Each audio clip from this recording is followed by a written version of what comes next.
దేవుడు ఎవరు? దేవుడు ఎవరు అనే ఈ ప్రశ్న చాలామంది వేస్తూ ఉంటారు.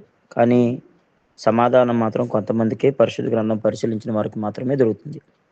యెషయా గ్రంథం 34:16లో యెహోవా గ్రంథము పరిశీలించి చదువుకోండి అని చెప్పినప్పుడు గ్రంథము యెహోవాదని మనకు అర్థమవుతుంది. యెహోవా గ్రంథము అన్నాడు కాబట్టి యెహోవా గ్రంథం అది. ఆ గ్రంథాన్ని మనం పరిశీలించి చదువుకున్నప్పుడు అక్కడే ఉంది దేవుడెవరో. అది మనం బాగా బాగా గమనించాలి. అలాగే కీర్తనలు 1, 2లో యెహోవా ధర్మశాస్త్రమునందు ఆనందించుచు దివారాత్రము ధ్యానించేవాడు ధన్యుడు అన్నాడు. యెహోవా ధర్మశాస్త్రమునందు అన్నాడు. కాబట్టి ధర్మశాస్త్రము యెహోవాది అని కీర్తన 1, 2లో చెప్పాడు. కాబట్టి ధర్మశాస్త్రము యెహోవాదన్నప్పుడు దేవుడెవరో అక్కడ కూడా చెప్పడం జరిగింది. కానీ చాలామంది ప్రపంచంలో అనేక మంది గమనించలేదు. అలాగే కీర్తనలు 100వ కీర్తన 3వ చరణంలో యెహోవాయే దేవుడని తెలుసుకోండి. ఆయనే మనల్ని పుట్టించెను అని. యెహోవాయే దేవుడని తెలుసుకోండి అని చెప్పినప్పుడు చాలామంది యేసుప్రభువే దేవుడని తెలుసుకుంటున్నారు కానీ యెహోవాయే దేవుడని తెలుసుకోమని చెప్పినా తెలుసుకోవట్లేదు. యెహోవాయే దేవుడని తెలుసుకొని యేసుక్రీస్తు దేవుని కుమారుడని తెలుసుకోమని లేకపోతే లోకరక్షకుని తెలుసుకోమని బైబిల్ చెప్తుంది. యోహాను సువార్త 4వ అధ్యాయం యోహాను సువార్త 4వ అధ్యాయము 41వ వచనంలో ఈయనే నిజంగా లోకరక్షకుడని తెలుసుకొని మనం నమ్మాల్సిన అవసరం ఉంది. అంటే యేసుక్రీస్తును లోకరక్షకుడని తెలుసుకోవాలి. యెహోవాను దేవుడని నమ్మాల్సిన అవసరం ఉంది. అలాగే కీర్తనలు 83:18లో యెహోవాను పేరున నువ్వు మాత్రమే భూమంతటి పైన మహోన్నతుడు అని ప్రజలు తెలుసుకోవాలి. యెహోవా అనే పేరున నీవు మాత్రమే దేవుడు. నువ్వు తప్ప వేరొక దేవుడు లేడు. యెహోవా దేవుడు తప్ప వేరొక దేవుడు లేడని నిర్గమకాండం 23:1 మనం గమనించాల్సిన అవసరం ఉంది. తర్వాత దేవుడు ఎవరు అని అంటే నేను యెహోవాను, ఇదే నా పేరు, నా మహిమను నేను ఎవరికి ఇవ్వను, నాకు రావాల్సిన స్తుతిని చెక్కిన విగ్రహాలకు చెందనివ్వను. చెక్కిన విగ్రహాలకు మాత్రమే కాదు, ఆయనకు రావాల్సిన మహిమ ఆయనకే ఉంటుంది. ఆయనకున్నంత మహిమ తన కుమారునికి కూడా లేదు అని గమనించాల్సిన అవసరం ఉంది. లేకపోతే పరిశుద్ధాత్మ అన్నారు. పరిశుద్ధాత్మ అంటే దేవుని శక్తి. యెషయా 63:10, యెషయా 63:12, తెస్సలోనిక మొదటి పత్రిక 4:8, ఎఫెసీ 4:30 చూసినట్లు దేవుని పరిశుద్ధాత్మను దుఃఖపరచకూడదు అన్నాడు. దేవుని పరిశుద్ధాత్మను దుఃఖపరచకూడదు అంటే దేవుని శక్తిని, దేవుని మనసును, దేవుని హృదయమును, దేవుని యొక్క శక్తిని, వ్యక్తిత్వమును దుఃఖపరచకూడదు, శంకించకూడదు. పరిశుద్ధాత్మ అంటే కూడా ఇంకో దేవుడు కాదు, వేరే దేవుడు కాదు. పరిశుద్ధాత్మ అంటే సాక్షాత్తు యెహోవాయే. దేవుని శక్తిని పరిశుద్ధాత్మని బైబిలు పండితులు రాయడం జరిగింది. లిటరేచరు ఆలోచించాలి, ట్రాన్స్లేషన్ కూడా మనం ఆలోచించాలి. ఇక్కడ యెషయా 42:8లో నేను యెహోవాను, ఇదే నా నామం, నా మహిమను నేను ఎవరికి ఇవ్వను, నాకు రావాల్సిన స్తుతిని చెక్కిన విగ్రహాలకు చెందనివ్వను. యేసుక్రీస్తు వారు పుట్టిన వ్యక్తి కదా, రక్తంలో పొర్లాడిన వ్యక్తి అయిన ఆయనకి కూడా దేవునికి చెందాల్సిన దేవుని మహిమను కలిగి ఉన్నాడు ఆయన. మనం కూడా మహిమను కలిగి ఉన్నాం.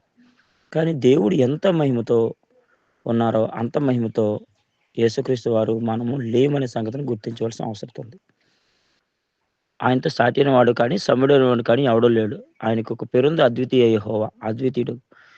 ఇశ్రాయేలు వినుము, నీ దేవుడు యెహోవా, అద్వితీయుడు యెహోవా అంది. యోహాను సువార్త అంటే ద్వితీయోపదేశకాండం 6:4-9 వచనాల్లో. తర్వాత యోహాను సువార్త 17:3లో అద్వితీయ సత్యదేవుడు నిన్నును నీవు పంపిన యేసుక్రీస్తుని ఎరుగటే నిత్య జీవమని చెప్పాడు పౌలు గారు. క్షమించండి, యేసుక్రీస్తు వారు ప్రార్థన చేశారు. కాబట్టి అద్వితీయ సర్వాధిపతిని పౌలు గారు తిమోతికి రాసిన మొదటి పత్రిక 6:15 వచనంలో ఉంది. అద్వితీయ దేవుడు, అద్వితీయ శక్తిగల రక్షకుడని రోమ 16:25-27 వచనంలో ఉంది. యోధ పత్రిక 1:24-25 వచనంలో కూడా కనబడుతుంది. కాబట్టి అద్వితీయుడు అంటే ఆయనే. ఆయనకు మహిమను ఇంకెవరికి ఇవ్వలేదు, ఇవ్వడు కూడా. భూత వర్తమాన భవిష్యత్ కాలంలో సర్వాధికారి దేవుడు ప్రభు పరిశుద్ధుడు, పరిశుద్ధుడు, పరిశుద్ధుడని గాన ప్రతిగానములతో కోటాను కోట్ల దూతలతో కొనియాడబడుచున్నవాడు దేవుడిని యెహోవా మాత్రమే. ప్రకటన 4:8 యెషయా 6:3. కాబట్టి దేవుడు ఎవరో మానవ జాతి యావత్తు తెలుసుకోవాల్సిన అవసరం ఉంది. దేవుడు యేసుక్రీస్తు అని ఈ రోజు అప్పటి నుంచి కూడా చాలామంది పొరబడ్డారు. దేవుడు యేసుప్రభు అనుకున్నారు. దేవుడు పరిశుద్ధాత్మ అనుకున్నారు. దేవుడు ఎవరో మానవ జాతి గుర్తించాలి. రోమియోలు రాసిన పత్రిక 10:13లో యెహోవా పేరు ఉపయోగించి ప్రార్థించే ప్రతి ఒక్కరు రక్షించబడతారు. అంటే యెహోవా నామమున ప్రార్థించే వారందరూ కూడా రక్షించబడతారు. మనం రక్షించబడాలంటే యెహోవా నామమున ఉపయోగించాలి. యెహోవా పేరును ఉపయోగించాలి. అప్పుడు మనం రక్షించబడతాం. అలాగే హెబ్రీ 3:4లో నిజమే ప్రతి ఇంటిని ఎవరో ఒకరు కడతారు. అయితే అన్నిటిని కట్టింది దేవుడే. ప్రతి ఇల్లుని ఎవడైనా ఒకరి చేత కట్టబడును. సమస్తం కట్టినవాడు దేవుడని. కాబట్టి సమస్తం కట్టినవాడు దేవుడంటే రాజ్యాన్ని కట్టింది దేవుడు, సంఘాన్ని కట్టింది దేవుడు, ప్రపంచాన్ని కట్టింది దేవుడు, సమస్తాన్ని కట్టింది దేవుడు. కట్టింది దేవుడే అన్నీ. అన్నిట్లికి దేవుడే మూలం. ద్వితీయోపదేశకాండం 30:19లో మన ప్రాణముకు మన దీర్ఘాయుష్కు మూలం యెహోవా. దానియేలు గ్రంథం 5వ అధ్యాయము 29-31 నీ ప్రాణం నీ సకలమైన ఏ దేవుని వశంలో ఉన్నది. బెల్షస్సర్ కానీ, దర్యావేషు కానీ, ఏ రాజులైనా ఎవరైనా కానీ అందరి ప్రాణాలు, అందరి దీర్ఘాయుష్యులు దేవుని వశంలో ఉన్నాయనే సంగతిని మనం గుర్తించాలి. దేవుడు ఎవరంటే ప్రతి ఇల్లుని ఎవడైనా ఒకరి చేత కట్టబడిన సమస్తం కట్టినవాడు దేవుడే. అంటే సమస్తము కట్టినవాడై ఉండాలి. కొరింథీ మొదటి పత్రిక 11-12లో సమస్తం ఆయన మూలంగా కలిగినన్నాడు. రోమ 11:33లో సమస్తమును ఆయన మూలమును, ఆయన ద్వారాను, ఆయన బట్టి ఉన్నాయన్నాడు. కాబట్టి ఆ మూలం ఆయన, ద్వారా ఆయన, నిమిత్తం ఆయన. ఆయన అంటే దేవుడే. కొరింథీ మొదటి పత్రిక 8:6లో ఆయన నిమిత్తం మనమున్నాం. కాబట్టి దేవుడే సర్వ సమస్తానికి మూలము అనే సంగతిని గ్రహించాలి. క్రీస్తు ప్రభువుకు మూలం కూడా దేవుడే. ప్రతి పురుషునికి శిరస్సు క్రీస్తు, స్త్రీకి శిరస్సు పురుషుడు, క్రీస్తుకి శిరస్సు దేవుడు అని తెలుసు. అంటే స్త్రీకి శిరస్సు పురుషుడు, పురుషునికి శిరస్సు క్రీస్తు, క్రీస్తుకి శిరస్సు దేవుడు. కాబట్టి క్రీస్తుకు మూలం దేవుడు కదా! ఆ విషయాన్ని కొరింథీ మొదటి పత్రిక 11:3 చెప్పింది. మీరు క్రీస్తు వారు, క్రీస్తు దేవుని వాడు అని చెప్పింది. అంటే క్రీస్తుకు మూలం దేవుడు అని వాక్యం చెప్తే కొరింథీ మొదటి పత్రిక 3:22-23 వచనాల్లో మనం ఆ విషయాల్ని పరిగణనలోకి తీసుకోవాల్సిన అవసరం ఉంది. క్రీస్తుకు మూలం దేవుడు, తోరాకు మూలం దేవుడు, యూదులకు మూలం దేవుడు, అబ్రహాముకు మూలం దేవుడు, సమస్తానికి మూలం దేవుడు. ప్రతి ఇల్లును ఎవడైనా ఒకరి చేత కట్టబడును. సమస్తము కట్టినవాడు, సమస్తం సృజించినవాడు, సమస్తం నిర్మించినవాడు, సమస్తం నిర్వహించేవాడు దేవుడే. కాబట్టి అన్నిటినీ నిర్మించింది, నిర్వహించేది దేవుడు. దేవుడు ఎవరంటే అన్నీ కట్టినవాడు దేవుడు.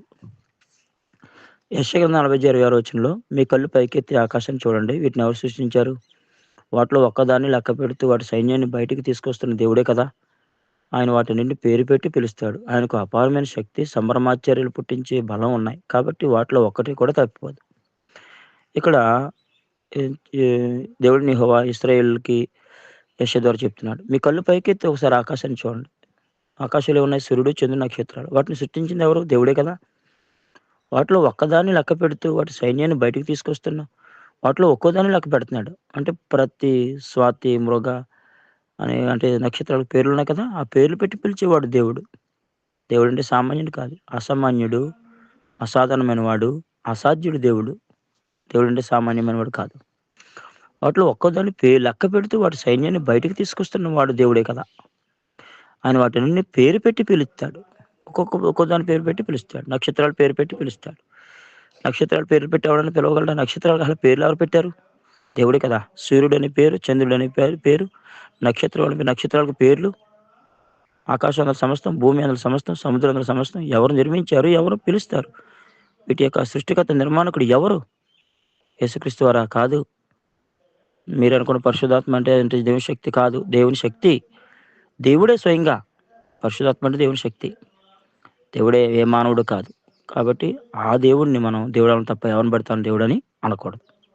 ఆయన వాటిని పేరు పెట్టి పిలుస్తున్నాడు. ఆయనకు అపారమైన శక్తి, అంటే చాలా శక్తి, ఆయనకి మించినటువంటి శక్తి ఆయనకు మించిన ఆయన మించిన శక్తిమంతులు ఎవడు లేడు.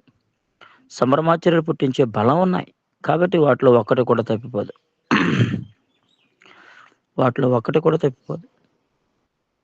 అంటే దేవుడు సృజించినటువంటి వాటిలో ఒక్కటి కూడా తప్పిపోదు. ఆయన ఎంత గొప్పవాడో చూడండి. కాబట్టి ఇలాంటి విషయాలు చాలా ఉన్నాయి. విషయాలను మీరందరూ గమనించాలని కోరుతూ ఉన్నాను. దేవుడు ఎవరో తెలుసుకొని ఆయనను మన ప్రభువైన యేసుక్రీస్తు వారి ద్వారా స్తుతించాలని కోరుకుంటూ నా మాటలు ముగిస్తున్నాను. మీ అందరికీ నా హృదయపూర్వక వందనాలు.